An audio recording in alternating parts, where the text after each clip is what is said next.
আপনারা শুনলে হয়তো অবাক হবেন যে হনুমান চালিসা আমরা আজ পাঠ করি তা লেখার কাহিনী কোনো চমৎকারের থেকে কম নয়।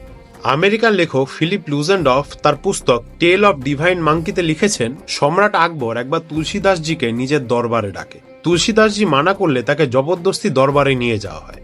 তো আকবর তাকে বলেন, শোনা যায় তুমি নাকি মৃতদের জীবিত করতে পারো, তো এই চমৎকার একটু আমাকেও করে দেখাও।